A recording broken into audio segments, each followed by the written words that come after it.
Bonjour à toutes et à tous, bienvenue au Salon Go, le salon de la création et de la reprise d'entreprise en Moselle, et bienvenue à cette visioconférence qui est entièrement consacrée à l'étude financière prévisionnelle. Puisqu'effectivement, il s'agit là d'un sujet qui vous intéresse particulièrement, puisqu'effectivement, c'est un sujet essentiel et tout à fait nécessaire pour tous les porteurs de projets. Puisque cette étude financière prévisionnelle que nous allons détailler ensemble aujourd'hui est comme l'étude de marché, comme une étude de marché, un outil véritablement d'aide à la décision qui est tout à fait indispensable pour permettre de valider la faisabilité financière d'un projet. Alors cette étude, en fait, elle va vous permettre de faire un certain nombre de choses. Elle va vous permettre bien sûr d'évaluer le coût prévisionnel d'un projet. Elle va également vous permettre d'identifier les risques financiers de votre projet, mais aussi d'élaborer votre plan de financement, d'évaluer la rentabilité de votre projet et puis d'identifier également les sources de financement qui peuvent être internes ou externes et qui seront nécessaires au montage de votre projet. Alors, pour réaliser cette étude, concrètement, comment fait-on? Alors, pour répondre à cette question, eh bien, nous avons le plaisir d'accueillir Madame Anne-Ferne Gardin et Madame Julie Ravard, toutes les deux experts comptables chez KPMG et qui représentent aujourd'hui le Conseil régional de l'Ordre des experts comptables du Grand Est. Alors, je précise que nous vous invitons à poser toutes vos questions tout au long de cette présentation via le chat qui figure sur votre écran. Donc, le chat, c'est les deux petites bulles que vous retrouvez en haut de votre écran. Donc, n'hésitez surtout pas à poser vos questions par écrit via ce chat tout au long de votre présentation, puisque nous répondrons à vos questions au fur et à mesure que celles-ci seront présentées. Donc, surtout, n'attendez pas la fin de la présentation pour poser vos questions. Je précise également que cette visioconférence est enregistrée et que vous pourrez la retrouver très prochainement sur la chaîne YouTube de la CCI et de la CMA. Voilà, donc je ne vais pas vous faire attendre plus longtemps et je laisse donc la parole à Mesdames Ferne et Madame Ravard. Bonjour à toutes et à tous. C'est avec beaucoup de plaisir que je suis ici pour vous présenter cette webconférence avec Julie autour d'un sujet qui vous intéresse tous. J'établis mon prévisionnel et financier. Donc, pour commencer, c'est une des étapes de la création-reprise d'entreprise. Je pense que vous avez suivi la webconférence dédiée à cette partie préalable qui est l'étude commerciale et toutes ces étapes autour de la construction de votre projet. Moi, je vais vous parler de cette étape qu'on appelle l'approche financière, qui est généralement le préalable à l'étape 6 et 7 que vous voyez sur cette fresque, à savoir la recherche de financement et ensuite la réalisation et la concrétisation de votre projet. C'est donc une des étapes. Elle complète à merveille toutes celles qui sont préalables et nécessaires, et notamment la partie réflexion, idée, quand elle germe dans votre esprit. Et finalement, on réfléchit pendant longtemps et à un moment, on a besoin de se rassurer sur la faisabilité de notre projet. Et c'est là qu'apparaît cette étape de construction de vos prévisions financières. Donc, encore une fois, j'insiste peut-être lourdement, mais c'est une des étapes. Donc, au préalable, vous avez déjà réfléchi depuis souvent longtemps à votre projet et finalement, cette étape va servir à vérifier que votre projet est viable et vous permettra en tout cas de vous lancer et de concrétiser votre projet. Donc, finalement, pourquoi on le fait? Sur le slide suivant, je vous ai reproduit un certain nombre de questions. Finalement, pourquoi établir des prévisions financières? Qui est demandeur? Pourquoi on le fait? Quand est-ce qu'on le fait? Et puis surtout, qui le fait? Alors, forcément, les demandeurs, c'est tous ceux que vous allez avoir en face de vous à convaincre pour réaliser votre projet. Donc, tout de suite, ce qui vous vient à l'esprit, c'est le banquier, c'est l'apporteur de fonds, celui qui va vous aider financièrement. Donc, effectivement, c'est des demandeurs, une des demandes qui est souvent faite par les partenaires financiers pour convaincre de la viabilité de votre projet. Mais avant tout, c'est aussi pour vous. Parce que c'est vous aussi qui avez besoin d'être rassuré sur votre projet, sur sa faisabilité et puis surtout sur finalement l'intégralité des coûts que vous allez devoir engager pour pouvoir réaliser ce projet.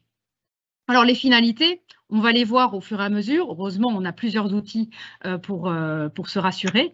Mais en tout cas, les finalités, c'est avant tout vous convaincre de la viabilité de votre projet, convaincre vos interlocuteurs. Qui va l'établir? Vous en premier, puisque c'est vous qui allez arrêter les hypothèses, qui allez réfléchir finalement aux moyens à activer pour pouvoir le réaliser. Et à quel moment? Eh bien, à partir du moment où, ça y est, vous êtes prêt à vous lancer, que vous avez fait ces études préalables, donc les études de marché, les réflexions autour de la stratégie commerciale ou autour de votre volonté, en tout cas, de vous lancer. Et puis, la partie aussi juridique. Donc, c'est cette étape quand vous êtes, ça y est, prêt et qu'il faut maintenant mettre en forme des chiffres pour pouvoir se convaincre.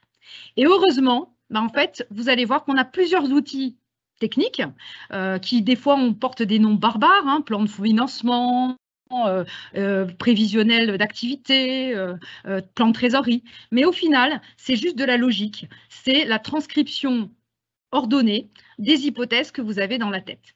Et donc, on va avoir, en tout cas, cette webconférence est là pour vous montrer finalement la méthodologie qu'on vous propose pour pouvoir réaliser cet exercice. Donc, Julie, je te passe la parole pour cette partie, première étape. Merci Anne. Bonjour à toutes et à tous. Je suis vraiment ravie d'être parmi vous aujourd'hui pour vous présenter et vous accompagner sur l'établissement de votre budget prévisionnel. La première étape, recenser les moyens nécessaires. Déjà, on va recenser les moyens humains nécessaires à l'activité. C'est quoi? C'est revoir les effectifs nécessaires, la qualification, l'expérience des salariés que vous allez embaucher, mais pas que. Le temps de travail, est-ce qu'on aura besoin de plusieurs temps partiels, des temps complets, le type de contrat, CDI, CDD, et pourquoi pas commencer aussi avec du personnel intérimaire. On peut avoir également recours à de l'apprentissage, on pourra bénéficier à des aides. Il va falloir en fait chiffrer et évaluer tous ces besoins humains tout au long de la vie de l'entreprise et dès le début de votre activité. En première année, mais pas que, il peut y avoir une montée en puissance. On va commencer avec 1 salarié, 2 salariés, au bout de 6 mois, un troisième, et encore se projeter. C'est vraiment un exercice de projection sur les années suivantes, l'année 2, l'année 3. Une fois qu'on a calibré ces moyens humains, on va s'intéresser aux moyens matériels. Il s'agit des investissements qui sont nécessaires à l'activité. Déjà, la première chose, c'est trouver un local, un atelier, un lieu dans lequel vous allez établir votre activité. Ces locaux vont devoir être aménagés, donc on va envisager les travaux d'agencement, d'aménagement, mais pas que. Vous allez avoir besoin aussi de vous déplacer, on va avoir besoin d'un véhicule, du matériel de production. Et dans une activité qui se digitalise de plus en plus, on va avoir aussi besoin de solutions digitales, de logiciels de gestion commerciale, de publicité. Donc tous ces moyens-là seront à encoder dans ce qu'on appelle les immobilisations. Et c'est tous ces moyens-là qu'on doit chiffrer pour après faire face et allouer les ressources nécessaires au financement. Donc des ressources qui sont personnelles, mais pas que. On pourra aussi solliciter les banques. La deuxième étape, ce sont les prévisions financières. Et là, on va voir 3 outils. Donc, on va revoir les sommes d'argent que je dois réunir pour mon projet sur la slide suivante. En fonction des besoins dont on a fait référence tout à l'heure en termes d'activité, mais pas que, en termes de ressources humaines et d'investissement, les investissements, donc les immobilisations, on va devoir faire face et prévoir les sommes d'argent à réunir pour financer le projet. Donc, il y aura de l'apport personnel, comme dit précédemment, mais pas que, de l'emprunt bancaire et solliciter donc les partenaires financiers. Ensuite, on se posera est-ce que l'activité est rentable? On va définir le seuil de rentabilité pour faire face au remboursement des dettes qui seront souscrites souvent sur les 7 premières années. On regardera tout à l'heure les équilibres financiers à atteindre pour faire face au remboursement de ces dettes. Le premier outil, le plan de financement. Comme disait Anne tout à l'heure, c'est plein de noms barbares, mais en fait, on reste sur une grande logique. J'ai des besoins, j'alloue des ressources à côté. C'est vraiment un budget que l'on fait au quotidien. Donc, on établit toute la liste des besoins. Les besoins vont partir des frais d'établissement, les frais de premier établissement pour créer la société. Ensuite, tous nos investissements. Et là, on va voir une notion dont on peut entendre parler, BFR, besoin en fonds de roulement. Mais qu'est-ce que c'est ces 3 lettres? C'est simple, je vais devoir financer mes stocks pour la création de l'entreprise. Je vais devoir financer les premiers besoins de loyer, les premiers salaires. Tout ça vont faire partie en fait des besoins en financement et je vais devoir calibrer encore ce besoin pour après y allouer des ressources. Les ressources, elles sont de différents ordres. On a l'apport, le capital social, l'apport que je fais en tant qu'actionnaire. Est-ce que je viens seul ou à plusieurs pour financer dans un premier lieu l'entreprise. Ensuite, on a les apports en compte courant d'associés. En tant qu'associé, je peux apporter également dans l'entreprise ou avec mes partenaires financiers. Et après, je vais aller solliciter les banques qui vont venir nous aider à financer l'entreprise sur des emprunts à moyen et long terme en fonction des immobilisations et du type d'investissement que je vais faire. Je vais laisser la parole à Anne qui va vous présenter donc le compte de résultat et seuil de rentabilité. Effectivement, c'est le deuxième outil qui vous est proposé. Donc, après le plan de financement, on va s'intéresser cette fois-ci à la rentabilité de l'activité.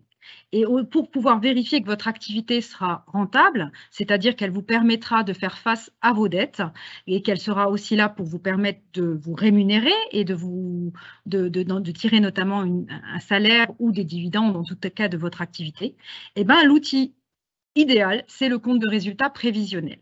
Donc, ce compte de résultat, c'est simplement toutes les charges et tous les produits que vous allez devoir avoir sur l'année. Généralement, on va l'établir sur une année et d'ailleurs sur plusieurs années. On va faire ce calcul sur l'année 1, sur l'année 2, sur l'année 3. C'est l'intérêt d'avoir un compte de résultat prévisionnel. Et donc, on va essayer de mesurer finalement l'intégralité des charges qu'on va avoir sur la période et en face, l'intégralité des produits qu'on espère pouvoir tirer de notre activité. Donc, on va regarder ensuite sur les slides suivants le détail de ces charges et des produits. Mais là, vous est représenté en tout cas sur l'écran le document de synthèse qu'il faudra être en mesure de faire. Donc, d'un côté, les charges, toutes les dépenses que vous allez avoir sur l'année, en lien avec l'opération de chiffrage que Julie vous a présenté tout à l'heure. Et ensuite, en face, les produits, ceux que vous espérez pouvoir tirer de votre activité. Donc, cela, je dirais, en lien avec l'étude commerciale que vous avez fait au préalable pour vérifier que votre projet vous permet bien d'avoir un niveau d'activité suffisant pour pouvoir atteindre votre objectif de création d'entreprise. Donc, ces différentes charges, sur le slide suivant, j'ai commencé à vous lister en tout cas les deux chapitres, à savoir d'un côté recenser les dépenses de l'entreprise et l'autre évaluer les recettes prévisionnelles. Et là, on parlera de produits. Donc, charges et produits, c'est des dénominations comptables. On va avoir souvent tendance à raisonner en dépenses-recettes. La différence, c'est souvent ce fameux besoin en fonds de roulement que Julie a commencé à vous expliquer. Entre le moment où on dépense et le moment où on paye, enfin on encaisse ses recettes, forcément on peut avoir des décalages. Le compte de résultat prévisionnel, lui, il n'est pas là pour chiffrer ce besoin en fonds de roulement, mais il est là pour chiffrer le niveau des dépenses et le niveau des recettes. Donc, qu'est-ce que c'est ce premier paquet, on va dire le paquet des dépenses? Donc, sur le slide suivant, on a commencé à vous les lister. Alors, on vous a mis les plus connus, mais bien entendu, elles vont être regroupées en grands postes. Et selon le projet que vous allez lancer, vous allez en avoir plus ou moins. Donc, forcément, si vous avez une activité de négoce, le poste achat va être important. Si vous avez une activité de prestation de service, là, on sera plus sur des charges frais généraux, de type frais généraux, ou des charges externes. Mais en tout cas, selon le projet, il va bien falloir lister l'intégralité des dépenses que vous allez devoir engager.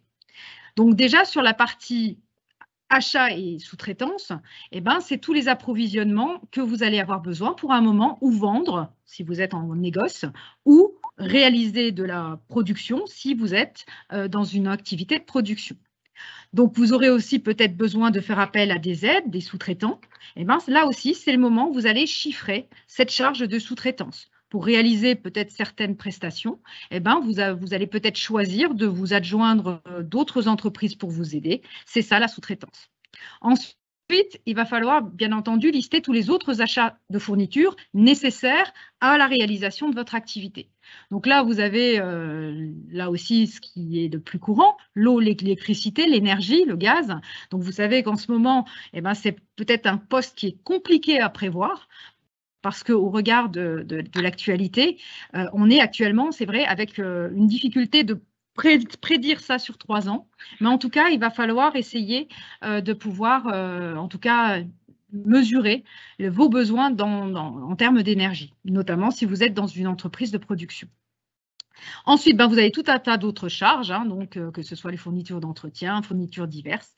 À chaque fois, bien suivre cette logique de se dire est-ce que oui ou non j'en ai besoin et derrière, pouvoir voir à quel niveau vous allez budgéter ces achats. Les charges externes, c'est une autre paquet en fait du compte de résultat prévisionnel. C'est tous les frais généraux que vous allez engager pour avoir votre activité. Donc, Julie vous l'a dit tout à l'heure, le local, qui est très important, se réfléchir autour de où je vais faire mon activité. Est-ce que j'ai besoin d'un magasin? Est-ce que non, je vais pouvoir le faire à distance? Est-ce que j'ai besoin d'avoir un atelier? Est-ce que j'ai besoin de dépôts pour stocker? Tout ça, c'est cette partie loyer, cette partie immobilière. Mais on a aussi les loyers mobiliers. Peut-être que vous allez avoir besoin de louer quelque chose, de louer un véhicule. On parlait tout à l'heure de la nécessité de se déplacer ou de louer, par exemple, du matériel. Tous ces éléments-là, c'est dans cette partie charge externe qu'il va falloir la chiffrer. Bien entendu, dans cette partie-là, il faudra aussi que vous vous assuriez l'assurance pour réaliser votre activité, que ce soit la multirisque, la décennale ou toutes ces assurances. Et il y aura la partie aussi entretien, l'entretien de vos locaux, de votre matériel. Donc, selon votre type d'activité, vous allez avoir plus ou moins de charges à budgéter dans votre compte de résultat prévisionnel. Sur le slide suivant, il y a les autres dépenses, donc toujours regroupées. À côté donc des charges externes, il y a les autres charges externes. Donc ça, c'est une taxonomie comptable.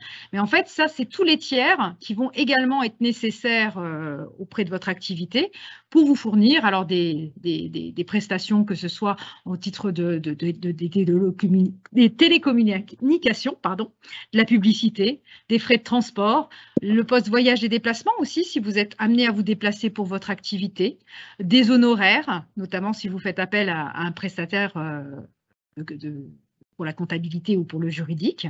Bref, toutes ces autres charges nécessaires à la réalisation de votre activité.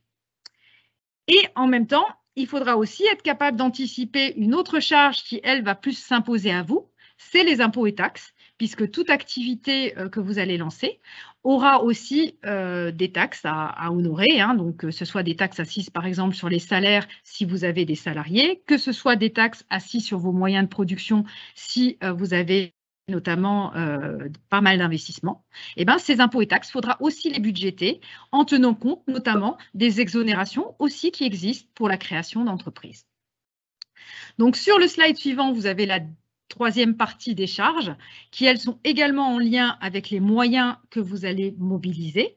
Vous avez par exemple les frais de personnel, donc en lien avec le chiffrage que Julie vous a expliqué tout à l'heure, donc bien les tenir compte des salaires que vous souhaitez verser et notamment aussi le salaire que vous souhaitez vous verser à vous, le dirigeant, avec les charges associées, en lien aussi avec le choix de votre structure juridique, selon que vous choisissiez une structure en indépendant ou une structure en société, vous allez avoir un type de rémunération et des charges qui vont y être associées. Donc, c'est dans cette partie-là que vous allez essayer de chiffrer le coût de vos salaires, de vos charges sociales et le coût des salaires et charges sociales des salariés que vous envisagez de recruter. Cette partie frais de personnel, elle va être souvent aussi à voir sur les 3 années, si vous faites un prévisionnel sur 3 ans, et les faire évoluer au gré des hypothèses d'embauche que vous avez décidées ou en tout cas que vous envisagez. La partie suivante, c'est les charges financières. Donc, les charges financières, elles vont aussi s'imposer à vous. Elles vont être en lien direct avec les solutions de financement que vous envisagez, notamment les emprunts. Donc, selon les conditions d'emprunt aussi que vous allez négocier avec vos partenaires financiers, vous allez avoir des charges associées à ça, les intérêts d'emprunt, et il faudra bien entendu en tenir compte dans votre compte de résultat prévisionnel. On l'a vu tout à l'heure, on va financer au maximum avec des emprunts moyen-long terme, mais vous allez peut-être aussi avoir besoin d'autorisation de découvert, donc plus sur le court terme.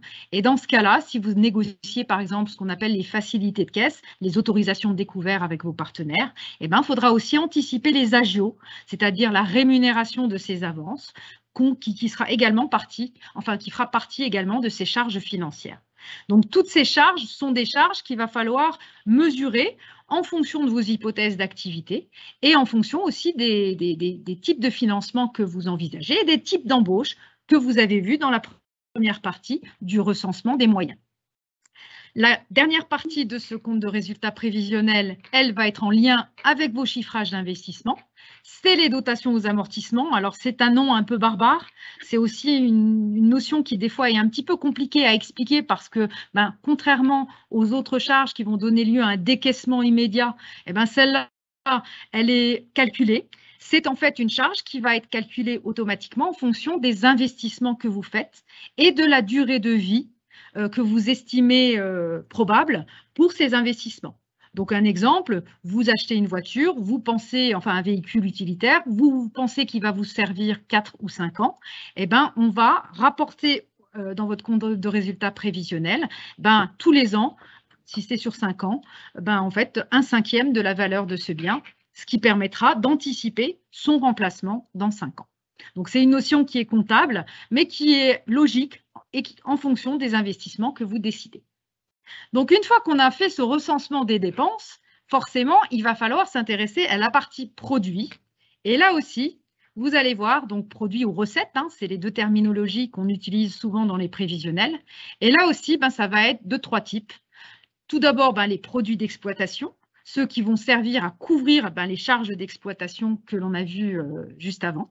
Donc là, vous pouvez en avoir de plusieurs sortes, donc que ce soit les ventes de marchandises si vous êtes en activité de négoce, les prestations de services si vous êtes prestataire de services, c'est-à-dire si vous n'êtes pas sur la vente d'un produit, et puis d'autres notions qui vont être plus en lien avec la production, qui s'appelle la production stockée, c'est-à-dire votre niveau d'activité.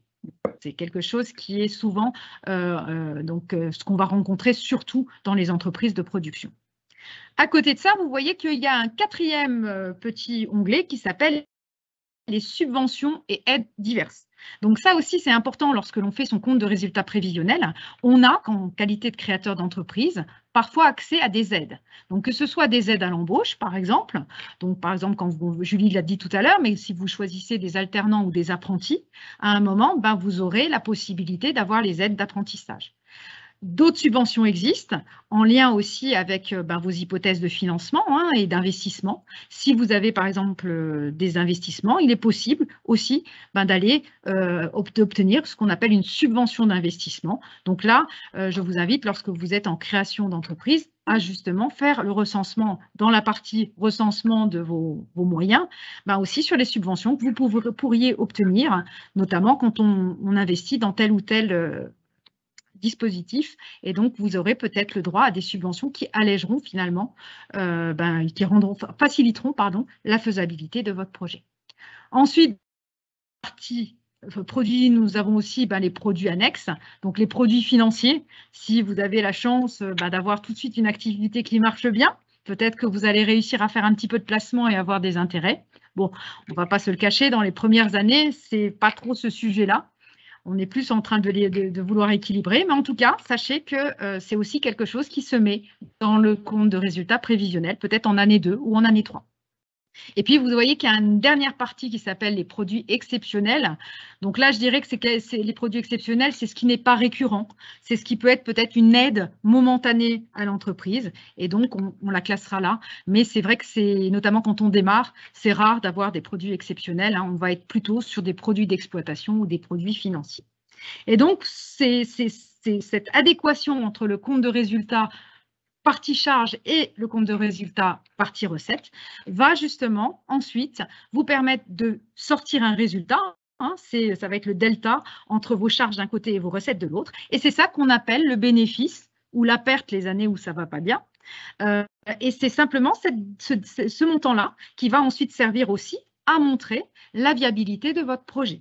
Donc, c'est pour ça que ce compte de résultats prévisionnel, il est très, très important, puisque c'est lui qui va vous permettre de voir si vous avez une bonne adéquation entre, d'un côté, les recettes que vous espérez obtenir de votre activité et de l'autre côté, les charges qui vont être nécessaires à dépenser pour réaliser cette activité. Donc, ce que je viens de vous présenter, c'est le deuxième outil. Et il nous reste à vous présenter maintenant le troisième outil. Et Julie, c'est à toi que je passe la parole pour ce troisième outil de prévision. Merci Anne, exactement, le troisième outil, le plan de trésorerie. Encore un nom, on se demande ce que ça peut bien être, mais c'est quelque chose qu'on fait au quotidien, même à titre personnel. On va ici comparer les encaissements et les décaissements. C'est un tableau qui recense vraiment l'ensemble des encaissements et décaissements, les encaissements d'exploitation, mais pas que, hors exploitation, et de même pour les décaissements. Celui-ci, en fait, il va nous aider à faire face au décalage de trésorerie. On va également apprécier la capacité à financer son développement et aussi à mieux appréhender les activités saisonnières pour voir si la trésorerie pourra faire face tout au long de l'année. Donc, quand on regarde le tableau, on va le découper en deux grandes parties. Le premier, les encaissements. Donc, comme l'a dit Anne tout à l'heure, on a les produits d'exploitation, le chiffre d'affaires d'exploitation, donc le chiffre d'affaires réalisé, qui peut être payé au comptant, mais la plupart des cas, ce n'est pas le cas. On a des décalages à 30 jours, 60 jours, 90 jours. Ensuite, on a les encaissements hors exploitation. C'est les apports que vous avez fait, les apports en capital, mais pas que, les déblocages d'emprunts, les subventions que l'on peut recevoir. Par exemple, là, on voit les subventions d'équipement, c'est lié aux investissements qu'on a pu faire. Donc là, c'est tout ce qui est bien en positif, donc tout ce que j'encaisse, et on va là déduire toutes les dépenses, toutes les dépenses comme à la maison. Donc on va découper encore une fois en deux parties l'exploitation, donc les achats, j'ai dû les achats consommés pour produire, les frais généraux, les loyers, les assurances qu'on a vu tout à l'heure présentés par Anne dans le compte de résultats, les frais de personnel, les charges sociales bien sûr qui sont liées au salaire, les décaissements de TVA. Ensuite, on a les éléments hors exploitation. On a fait face, on a sollicité des emprunts bancaires pour se financer nos immobilisations. Voilà les moyens matériels que l'on a vus tout à l'heure. Maintenant, il va falloir rembourser sur un plan de remboursement, souvent sur 7 ans, lié à la création d'une entreprise. Et là, on va faire la soustraction de 1 et 2 et on va la suivre mensuellement et regarder en fait les décalages qui peuvent se produire, les décalages d'exploitation et hors exploitation, et regarder sur toute une année les décalages que l'on pourra avoir. En tout cas, ces trois outils sont super importants. Ils permettent en fait de gérer au quotidien l'entreprise. Donc là, ça va être vraiment le budget ce prévisionnel. Souvent, on l'utilise, on se dit que c'est à des fins financières pour solliciter des emprunts, mais je vous conseille vraiment de le conserver puisque ça sera la base de travail pour suivre ensuite mensuellement ce qu'on appelle un tableau de bord d'activité. Et comme ça, vous pourrez vite gérer les bonnes nouvelles et les moins bonnes et régler comme un horloger votre activité et ne pas attendre la fin de l'exercice ou des problèmes de trésorerie pour pouvoir faire face aux aléas de la vie du créateur. Le business plan est aussi un excellent outil de communication. On pourra le voir dans le slide suivant. Donc, n'hésitez pas à vraiment l'utiliser comme un outil de communication. Moi, ce que je conseille aux créateurs que l'on accompagne, c'est de mettre également un petit CV avec son expérience. Non pas faire une liste à la Prévert, mais mettre vraiment les grandes caractéristiques qui vous représentent. Puisque quand on sollicite un emprunt bancaire, le document va à la banque et bien tout de suite, on nous demande en fait le parcours du créateur. N'hésitez pas non plus à mettre un petit plan même sur Google Maps de la localisation de votre entreprise, ses principaux concurrents, les produits et services. Mettez des photos aussi. C'est toujours sympa de visualiser les produits ou les services que vous allez présenter.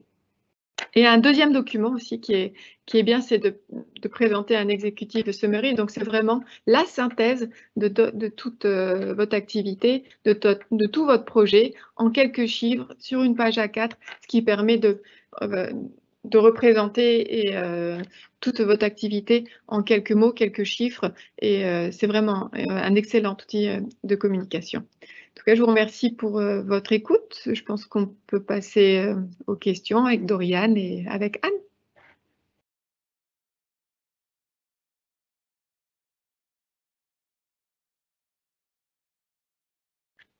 Merci beaucoup Anne, merci beaucoup Julie pour toutes ces explications qui ont été parfaitement claires et qui effectivement suscitent un certain nombre de questions.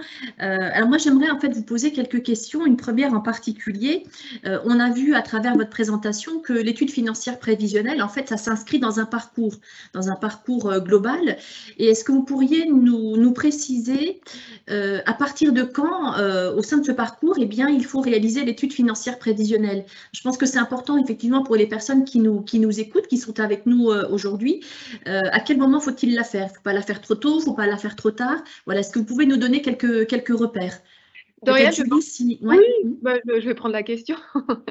Dorian, je pense qu'en fait, déjà, il faut faire toute l'étude de marché et recenser tous les besoins humains, besoins matériels, notre capacité aussi financière, donc la faire vraiment postérieurement à l'étude de marché. Et ce document est vraiment important. Et puis là, on parle du budget prévisionnel pour la création, mais tous les ans, je vous invite aussi à faire un budget pour recenser. C'est le moment où on se pose et où on réfléchit sur notre activité. Et ce budget aussi est utilisé, comme je le disais précédemment, après pour suivre l'activité, monitorer mensuellement votre activité. Donc, on est toujours en train et voilà, il faut vraiment prendre le temps de se caler et d'écrire tous nos besoins et après comment on va l'articuler avec les ressources qu'on pourra allouer seul, avec des associés, avec des partenaires financiers. Alors peut-être une toute petite question complémentaire par rapport à vos propos. Est-ce que vous pouvez un peu nous donner une indication en fait du temps que ça prend pour réaliser une étude financière prévisionnelle à peu près, hein, pour donner une petite indication aux personnes qui nous écoutent? Ben, si on a un travail vraiment exhaustif sur la recherche des besoins, ça découle assez rapidement. Je pense que quand on voit des créateurs, on le fait nous sur 2 ou 3 séances de 3-4 heures et on échange, on se challenge. Donc ne pas le faire seul non plus. Je pense pas rester seul pour faire ce travail-là, mais se faire challenger par vous, être accompagné par un expert comptable, par la CMA, la CCI, et échanger et réfléchir ensemble. Voilà, moi je pense que 3 sessions de 3-4 heures peuvent déjà nous permettre d'avancer sur un travail de qualité. Et effectivement, comme vous l'avez dit, surtout ne pas rester seul, se faire accompagner pour faire ce travail, c'est effectivement extrêmement important. Autre question qui me vient à l'esprit, on a parlé d'un certain nombre de supports, on a parlé en fait du plan de financement, du compte de résultats prévisionnel, on a parlé aussi de trésorerie. Concernant justement ce plan de trésorerie, est-ce que c'est un document en fait que vous conseillez de manière systématique dans toutes les études financières prévisionnelles? Comment vous appréhendez un petit peu les choses? Est-ce que c'est un document pour vous qui est vraiment indispensable et qui doit être systématique? Ou est-ce qu'il peut être parfois réalisé de manière optionnelle selon les secteurs d'activité que vous pouvez être amené à rencontrer et à accompagner? Voilà, peut-être Anne, ouais. Oui. Je prends la question si vous voulez, il n'y a pas de problème.